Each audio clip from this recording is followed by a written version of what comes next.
So, ladies and gents, say hi to YouTube. Hi, how are you? I know we've got a different setup right now for those of you who haven't tuned in on some of the previous streams or videos. Wait a minute, who are you? Then you do not know, but we are going to be moving shortly, so the green screen's gone for right now. We've got some stuff that's going to be changing up, but yeah, we've got some exciting stuff to be checking out here. Toughest obstacles Marines face in the confidence course.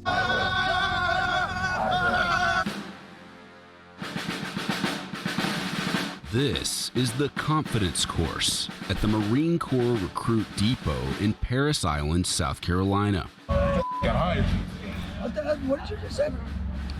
I guess that's what we say, right? Say you now.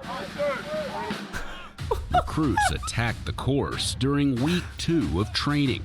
Get down! And must negotiate 15 obstacles, which test them both physically and mentally, requiring a combination of focus, coordination, and of course, confidence. You stay, I go. No, I go, you stay. I go, you stay. So I gotta say right off the bat, one of the things that's hilarious is that the drill instructors are the ones that are wearing the yellow shirts, as you can see, but dude, it sounds like their voices are just gone. You did it! You didn't tell the corpsman that!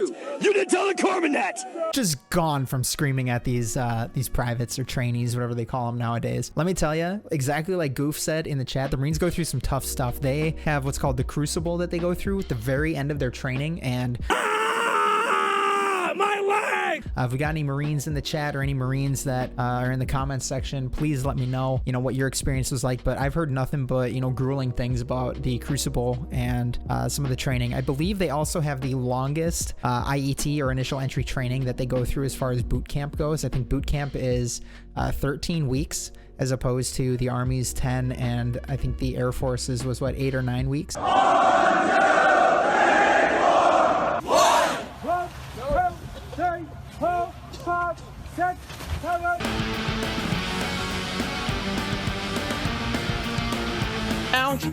Pull, roll. Come on, find your pelvis. I know you've got one, and it's okay to move it, for heaven's sake. So it's just kind of interesting to compare a lot of the different things that each branch goes through. If they don't have confidence, they can't really make any sound decisions. If they're not confident in anything that they're doing or they're thinking, they might have a lot of missteps and slip-ups, and it would affect things on the battlefront.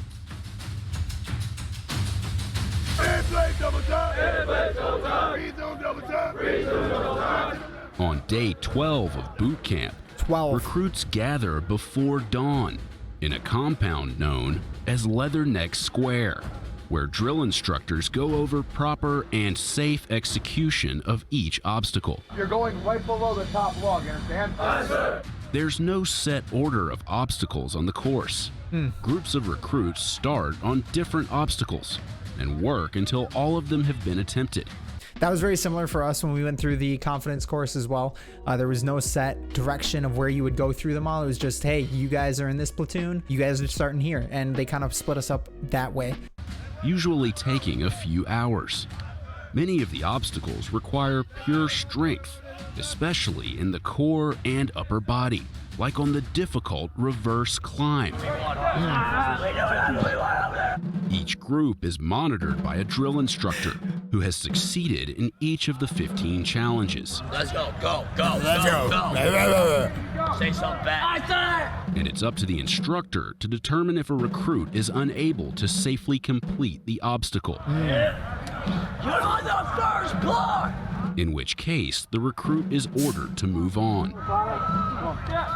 Get up there. Get your armpit up there. Do it in chicken wing. Chicken wing. No, I'm tired of watching you freaking fail. You failed this event. No, just grab your canteen and go. You failed this event. May I grab one more try, sir? What did I just say? Aye, sir. What did I just say? Aye, sir. No! Aye, sir. I gotta say, at least he had the heart to ask, not only one, ask, but two, to say, yes, I'm going to go and try and do it again. But yeah, I mean, if the drill instructor's already like, dude, you're not doing it. You're not giving it your all. Just get out of here. Then he's going to get him out of there, right? Just listen to all of their voices and you're going to hear how much tea and honey that these drill instructors need to drink in order to get their voices back to normal. Obstacles offer a purely physical test.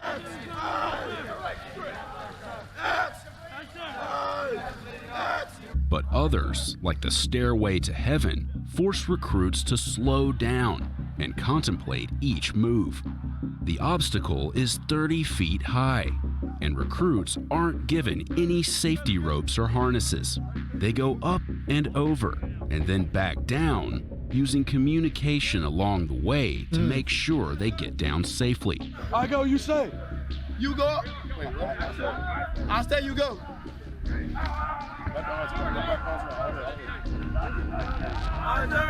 They always say you need friggin' 3-4 points of contact whenever you're doing stuff like this. It's terrifying. I gotta say, it doesn't look like it's much, but when you were up that high, it is very a real thing. So there was a very similar obstacle to this when I was at the confidence course when I was in basic training, and it is terrifying when you're up there. You don't realize how high up you are until you get to the very top of that. And as soon as you get over the top of it and you start to look down and you're getting across it to come down, that's when you start to realize like, okay, this is kind of real. This is a little much. I go, you stay. I say you go. Which is what they need you to do when you're in the military, is kind of break you down and build you back up. A lot of them build you scared, into they're timid. So in Marines. preparation for that, we build their confidence a little early on. I think it helps them to see us demo it, but it's different actually doing it. It's gonna become like second nature. It'll help them transition through boot camp. It'll build their confidence. So when the other things come along, they're like, hey, it might be hard, but I can still do it. We did one very similar to that one right there. One of the most challenging obstacles on the confidence Tough course one? is appropriately known as Tough One, which provides another opportunity for recruits to descend from a height of 30 feet. That's if they can make it to the top.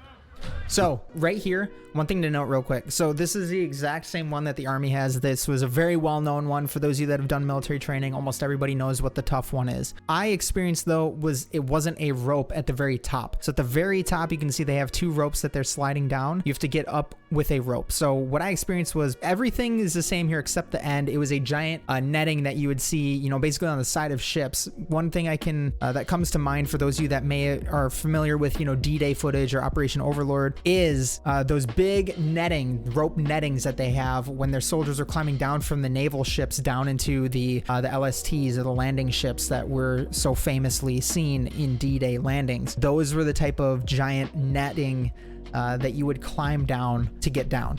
And they also wouldn't let us climb all the way down, at least in basic training. They made us get to a certain point, and then we would drop back, cross our arms, and yell out our platoon motto, whatever our platoon was. I was 4th platoon, so we were warriors, so we'd yell out warriors, and then it was onto like a nice blue mat that you would land on for, imagine doing gymnastics, basically. That's if they can make it to the top. Recruits must engage their hamstrings to ascend a rope, and then use substantial upper body strength to overcome a challenging climb onto the obstacle's upper level. They do go a step further. And they make their descent. You overcome this amazing obstacle and you're like, wow, you know, that was pretty tough, but hey, not too bad. Recruits aren't graded or scored on the confidence course like That's they the netting are right on there. the physical fitness test or PFT. It's simply an exercise in building confidence and strength. This is the time where a lot of them are going to find out where their shortfalls and whatnot are Gunny. at. A lot of them don't know that they can actually maneuver the obstacle course. It's to build their confidence, do some things that they didn't think they could. One of the signature obstacles on the confidence course is the slide for life. Now they had this one, but they didn't let us do it for both when I went to basic training and OCS. Both of those, we never got an opportunity to do this one, but they were there. Recruits must slide all the way down a 90-foot-long rope, stretched out diagonally. At its highest point, the rope is suspended 25 feet over a small pond. They start their descent in a prone position, but their journey is interrupted by a drill instructor who orders the recruit to roll over. And after a few moments, Come to a complete dead hang. All right, sir. The recruits are ordered to drop their legs from the rope and swing freely in what's called a dead hang, holding on with just their hands. Now, put your legs up facing that way. After a few moments, the recruits must use their core strength to swing their legs back up Good onto the rope stuff. I love it. Continue their descent. Dude, let's go, man. But for some recruits, this part isn't always easy. Some attempt to use a pedaling motion to generate the momentum they need to get their legs back up to the rope. But it doesn't always work. It doesn't look like it works. Your feet up. Aye, sir. Drill instructors allow the recruits a few attempts to get their feet back up on the rope. But their patience is limited. And for recruits who fail to do it, there's only one alternative. Hey, one, let two drop in the water now. Aye, sir. Drop in the water now. Brutal. Should have just gotten up there. Dude, the music.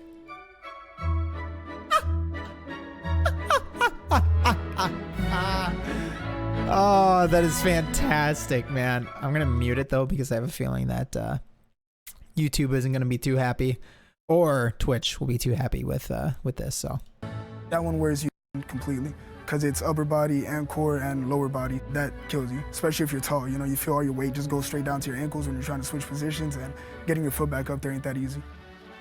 Recruits that don't make it very far down the slide for life get to fall into a safety net, but they don't get to stay dry. Failing this obstacle means you get wet no matter what. Love it. If I fall from this obstacle and land in the water, I'm going to be wearing desert camis, and everyone's going to know I fell in the water. That's fantastic. This won't be the last chance recruits get to navigate the confidence course. They'll return around week 9 to give it another try. That's interesting. The second time they come through here, they're going to come with a lot more confidence. They've been training, their bodies are more in shape, they're more in tune to actually execute the obstacles. From a mental aspect, they already got it, they just don't know they got it. But that second time around, it's like they're actually going to put it to use. It's like they have something to prove. That's a very good point. I actually really like that they decided to do that. When I think about that, I wish that when I had gone through some type of training or like that training to get that second opportunity, because I think that one, it helps build that confidence in yourself and understanding how much you've grown and how far you've come. The mental perspective that if I was here and I couldn't do it the first time and now I'm doing it, look how far we've come. And I know those kind of tie in together, but the physical aspect of physically being able to do it with the mental aspect is really important, because most of that stuff is mental. And it helps you prove a point that while I was down, wasn't able to get through the obstacles the first time, I know for a fact that I can do it this time. Kind of going into that, what are your thoughts on it, ladies and gentlemen? I get the shivers whenever I'm thinking about you.